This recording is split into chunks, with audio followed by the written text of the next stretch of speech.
நான் உங்கள் சிப்பிப்பாறை ஜோதிடர் சாதி ராகவன் ஜெயபாலாஜி.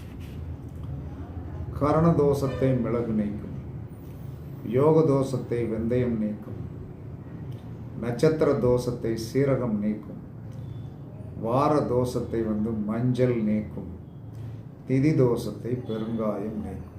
அப்போ என்ன செய்யணும்? திதி என்பது பணம். தினமும் கொஞ்சம் உணவில் பெருங்காயம் சேர்க்கும் போது பணம் சார்ந்த விஷயத்தில் இருக்கின்ற பிரச்சனைகள் உங்களுக்கு நீக்கி கொடுக்கக்கூடிய சக்தி பெருங்காயத்திற்கு உண்டு. காரிய வெற்றி தொய்வு ஏற்படும் போது அந்த கரணத்தோடைய தோஷத்தை நீக்கக்கூடிய சக்தி என்ன சொல்லலாம்னா மிளகுக்கு உண்டு. கொஞ்சம் தினம் என்ன சொல்லலாம்னா மிளகை காலையில் எழுந்திரிச்சு 2 வாயில் போட்டு சுவைச்சி மெதுவாக சுவைச்சி அந்த தண்ணீரை முழுங்குங்க. வெற்றி